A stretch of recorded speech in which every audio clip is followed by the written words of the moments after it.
Lors de vos visites d'appartement, vous voulez savoir ce qu'il est primordial de vérifier, contrôler, avant de pouvoir se positionner et acheter, que ce soit pour votre résidence principale ou pour faire de l'achat immobilier pour du locatif. Il est important de vérifier par exemple l'électricité, l'état global du bien, s'il est possible de faire des modifications dans le logement, en termes de cloison par exemple, de dispersion des pièces, l'isolation, le système de chauffage. On va voir ça dans un cas concret. Je vous ai filmé une visite d'appartement pour vous faire voir ce qu'il faut vérifier, les petits trucs embêtants, les petits trucs bien, et savoir si c'est une bonne affaire ou non. On va pas parler de prix ici, on va juste analyser un bien dans sa globalité. Je me présente, je suis Maxime, je suis passionné par l'investissement depuis 2012. Le but de cette chaîne CVX est de vous partager mon expérience et de vous donner les clés de réussite, ou au moins vous mettre sur la piste de réflexion pour faire le meilleur choix de votre côté. Allez, c'est parti! Donc comme je vous disais, on va commencer par l'extérieur du coup. Là, ici, on est par exemple, voilà, dans un endroit plutôt calme de prime abord. L'immeuble est plutôt beau. La façade a été refaite récemment. Donc j'ai pas l'année, mais c'était entre 2020 et 2022. Donc un bon point. Surtout que du coup, la technique pour savoir, réflexion de façade, aujourd'hui, dans les immeubles collectifs, on fait une isolation par l'extérieur. Comment savoir ça si l'agent immobilier ne le sait pas? En fait, l'idée, c'est juste de taper sur le mur, suivant le bruit que ça fait. Si c'est du crépi dur, du mur, ça fait pas de bruit. Et s'il y a vraiment du polystyrène et de l'isolant derrière, ça fait un bruit de creux. Même sur le crépi. Un bruit de creux comme ça, quoi. Littéralement. Donc là, dans notre cas, un point positif, c'était la réalité. C'était bien isolé par l'extérieur. D'ailleurs, normalement, si on regarde la classe énergie, si c'est en D, une classe énergie plutôt normale, voire mieux que la moyenne, pour ce type d'appartement qui viennent d'un immeuble des années 1960 à 1980. Ça, c'est le premier point. Deuxième point, du coup, regardez l'état des parkings. Est-ce que les voitures sont abîmées? Est-ce que, voilà, est-ce qu'il y a des personnes qui attendent autour? Est-ce que c'est plutôt sans aucun jugement? Est-ce que vous voulez vivre dans ce type de logement? Avec des gens, par exemple, qui sont assis sur les marches de l'immeuble, qui restent à écouter de la musique dans leur voiture. Regardez un petit peu l'environnement aussi. Pour ce qui est de l'extérieur et de l'environnement, on est toujours du coup sur une... En règle générale, quand on parle d'appartement, on parle de ville. Donc plus de 10 000 habitants, 50 000 habitants, ou même plus, ça peut être des métropoles, mais je veux dire, c'est pas des petites communes normalement. Donc ce qu'il faut surveiller, c'est les transports en commun. Est-ce qu'on est proche d'une gare, une station de métro, une station de tram? Ou est-ce qu'il y a, je sais pas, un parc pour pouvoir se promener avec son chien, avec ses enfants? Des jeux pour enfants?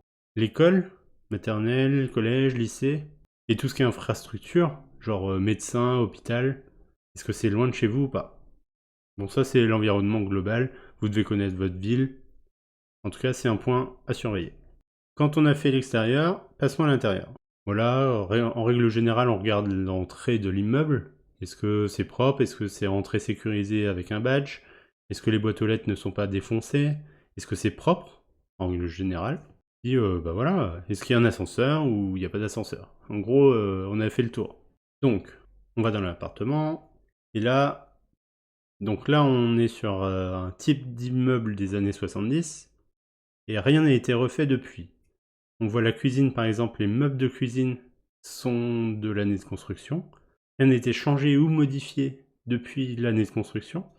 Donc les meubles de l'évier sont d'époque. Pour le coup, ils ont une cinquantaine d'années, donc oui. Si on regarde sous l'évier, on voit même le tuyau d'évacuation qui sont en plomb.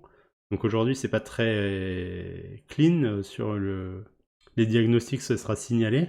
Après, à voir comment on peut améliorer et modifier cette évacuation. Je suis pas plombier, hein. Mais voilà, c'est un point important de vigilance. Pour l'état global du sol, on voit qu'il y a plusieurs types de sols qui ont été rajoutés au fil du temps. on voit un endroit, il y a un bout de lino qui est pété. On voit le parquet qui a été rajouté et qui fait une épaisseur supplémentaire par rapport au sol général. On voit un carrelage tout neuf, enfin qui a été posé plutôt récemment, sous les toilettes. Et ils sont en 2 couleurs différentes. Donc voilà, cohérence, pas cohérence, il y a toujours des petits points à faire attention. Vous pouvez ouvrir les placards, c'est là où l'air circule le moins, et là on voit des taches de moisissure. Et si on lève les yeux, bah du coup, taches de moisissure aussi près de l'extérieur. Donc sur tous les plafonds qui touchent les côtés extérieurs de l'appartement, il y avait du moisi. Et a priori, ça ne fuit plus depuis que ça a été, depuis que l'extérieur a été refait. Tant mieux. Mais ça peut être un argument supplémentaire pour faire baisser le prix. Point de vigilance aussi, l'électricité. Vous allez voir le diagnostic électrique et vous allez voir s'il y a des anomalies. Là, en l'occurrence, on voit la baguette qui cache du fil électrique, donc des prises qui ont été rajoutées au fil du temps. Avec du scotch, bon, c'est pas top. Et certaines prises avec pas de prise de terre, quoi. Aujourd'hui, on n'a pas vraiment le droit, enfin, c'est pas hyper trop aux normes, quoi. Donc là, en l'occurrence, il va falloir refaire l'électricité de quasi toutes les prises, je pense. Voilà, par exemple. Qu'est-ce que je peux vous raconter d'autre? Bah, la vue extérieure. Du coup, on a parlé de la façade qui a été refaite. On voit que le balcon est propre, lisse, pas de moisissure, pas de mousse sur le balcon. C'est pas du vieux plexi moche, horrible, c'est beau, c'est propre. Côté extérieur, il n'y a rien à dire. La vue est plutôt dégagée, on voit qu'il y a un petit parc en dessous, ça a l'air tranquille.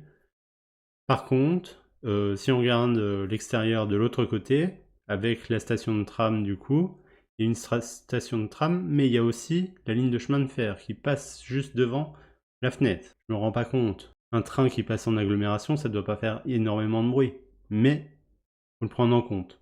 Ça veut dire aussi près de la gare, ça veut dire aussi plus de mouvement. Faut prendre en compte tout ça.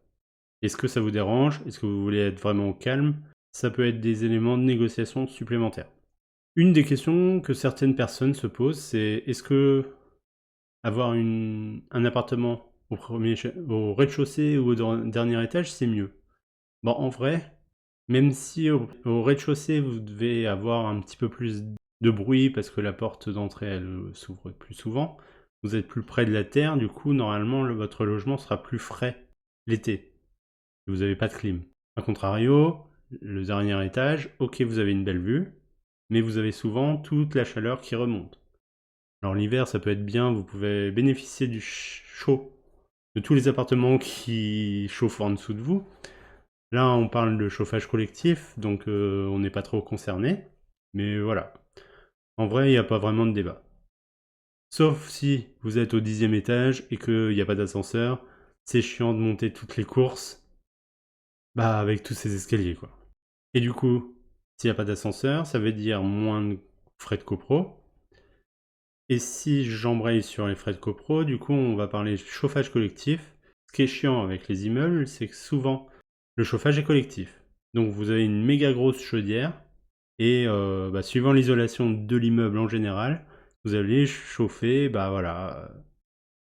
1000, 2000, 3000 euros de chauffage à l'année, suivant la taille de votre appartement, évidemment.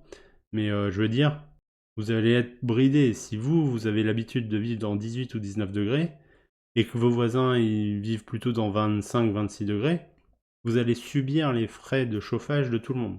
C'est à vous de voir, d'être libre de chauffer comme vous le souhaitez, ou avoir un système qui gère votre chauffage à votre place.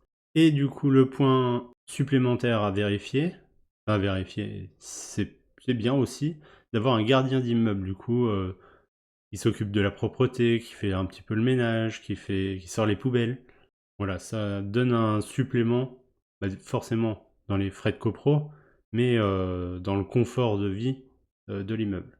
Si on continue du coup sur l'isolation, vous regardez aussi les fenêtres, les portes La porte, normalement, vous avez la porte d'entrée, mais si vous avez une porte-fenêtre et des fenêtres, vérifiez qu'ils ne soient pas en simple vitrage aujourd'hui. C'est quand même primordial pour le froid, le chaud, et être bien isolé, d'avoir des fenêtres en double vitrage. Voilà, c'était les points de vérification sur l'achat d'un appartement.